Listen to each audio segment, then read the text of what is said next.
Alright guys, so this is our Dakota Tactical D54R-N. It is a HK MP5 clone.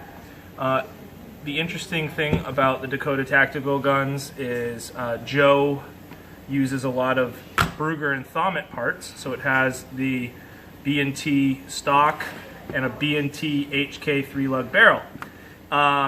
He also uses, he welds on the rail. So this is a welded on rail, so it's not a traditional MP5 setup. This is also considered a reverse stretch. Reverse stretch meaning it has the body of a full-size MP5, but here where the welded lug is forward, it's the MP5 K length forend. So the cool thing about this is it uses almost all MP5 K parts and has a custom recoil spring rod, bolt carrier spring rod inside the gun.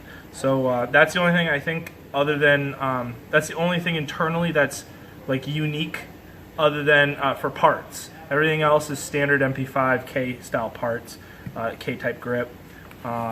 This gun is a post sample, so it was purchased as a SBR as the upper, and then we acquired a full auto lower control group, which we converted and adjusted so that it could be full auto. These are available to the public, but the second you cut a certain feature into it, it becomes a felony unless you are an SOT manufacturer like ourselves. So this does go all the way to full. It has very traditional style selector, and with that being, it is probably the biggest downfall of this gun is the selector. The selector is brutally hard to move around, but you get used to it. We run this gun mostly on full auto. Joe builds some really beautiful stuff. They're like sewing machines. This is also his OEM M-lock handguard for the front. We're running a 0 Bravo handstop. I am acquiring a, he just posted something about a magazine assist that can bolt in here, so I'm thinking about switching that out.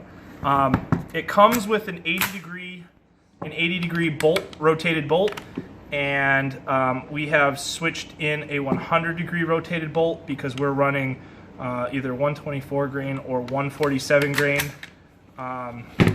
ammunition. Personally, I think the 147 functions and sounds better out of this gun. We have right now we are currently running the Gemtech GM9 3-lug adapter can. It goes on, pardon my wrist, goes on like that, locks right on, QD's off. We do have a Surefire rider can, MP5 rider can for this, which is a short K-type can that we're waiting on. ATF transfer. Once that goes through, we'll put it on this gun.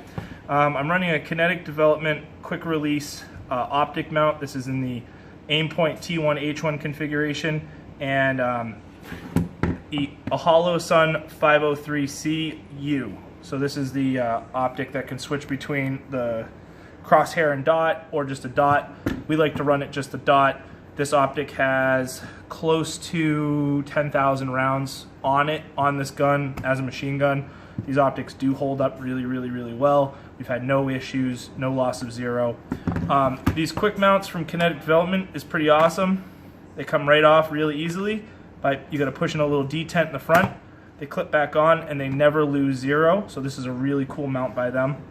And right here we have a Nova makes this M-lock QD by Nova, and then we have just a normal Blackhawk 1-inch QD ring here. This is a Frank Proctor Way of the Gun sling. I really like these slings because they get real tight to the body of the gun when you're storing them. And this is a Parker Mountain Machine Scar QD as well, so if I wanted to switch this over to QD and QD, I can. This one was one of the ones for the Scar. We countersunk the screw and we countersunk the contact point on the stock, and then mounted this, and it's rock solid setup too if you want to do QD. It's one of the coolest guns we have, just because it is a post sample. It's a fantastic firearm to run. Out of all the subguns we have, this is always going to be my favorite.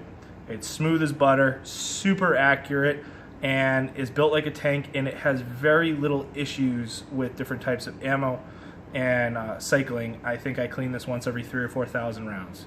So that is the Dakota Tactical D54R-N reverse stretch MP5 style machine gun.